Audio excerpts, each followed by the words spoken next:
My political education, if you will, has been fast-tracked over these last 5 months.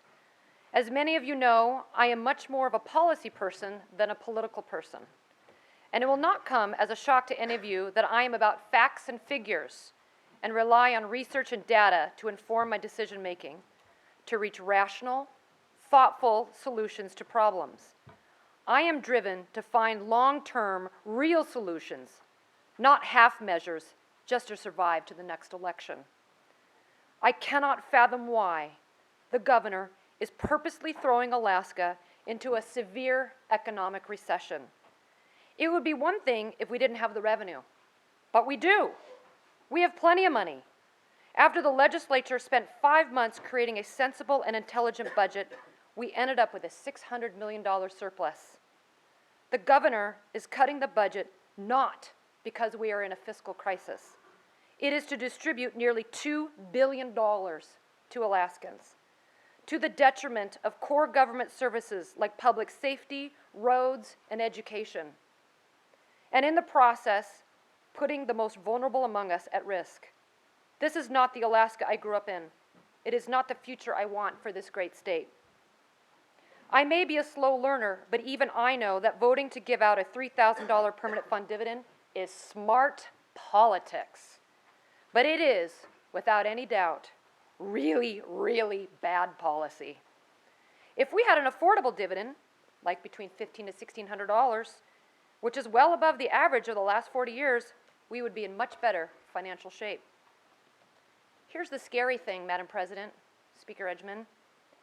I don't think anybody in the administration understands the full implications of all the vetoes and the fund sweeps. When we ask the governor, he says, "I'll get back to you." When we ask the commissioners for answers about specific reductions, we learned that the commissioners were instructed not to appear before Senate Finance, to just run their departments and let OMB handle the financial aspects of the state. When we ask OMB to present the impacts of the vetoes to Senate Finance, like we did yesterday, they tell us they are busy. Their apparent excuse was they are still analyzing the veto impacts. Unacceptable. What I can't understand is how we have arrived at this point after 7 months, and we in this body still cannot get real answers to real questions. The time for campaign rhetoric left this room a long time ago. Our future is on the line, and we cannot even get basic answers regarding the administration's analysis of the impacts of the huge reductions in state spending. Again, unacceptable. So let's say, for the sake of argument, that as an Alaskan, you receive a $3,000 dividend check this year. Well, you won't have a job if you work at the university, or in construction, or in any number of the nonprofits that serve homelessness shelters or abused women's shelters. You might not have access to dental coverage, or Head Start preschool for your kids, or assistance to pay for heating fuel, or any tuition money, or even an actual university to attend, for that matter. While you may not have a job, or a home, or heat, or medical care, you'll have $3,000 in your pocket. Better make it last, because that's all you're going to get. While this governor, or I believe this governor, needs to articulate his vision for the state, hopefully one that creates hope, inspiration, and confidence in our future. We need a governor who understands economics and finance, who understands how the private sector, the nonprofit sector, as well as the education sector, all fit together to drive the engine of our economy. We need a governor that, when asked about a vision for jobs, education, and economic growth, she or he will give you a well-articulated strategic plan. We have 38 legislators in Juneau today. 22 are absent. The argument of the location, whether it be in Juneau or in Wasilla, is a diversion. It's a red herring to mask the real issues of what we are facing here today.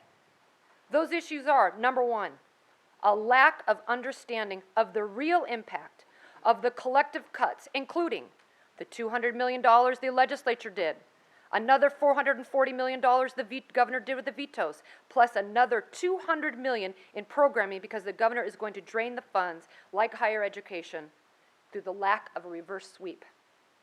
Number two, a desire to pay a $3,000 dividend regardless of the devastating consequences and destruction to the state.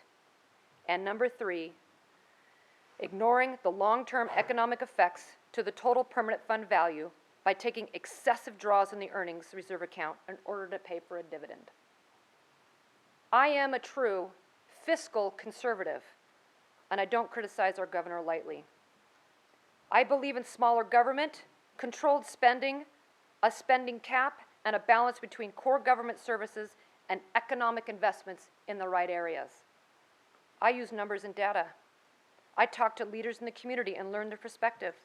I listen and read hundreds of hours of public testimony. I want to fully understand the impact of our decisions so I don't destroy the lives of thousands of Alaskans in the process.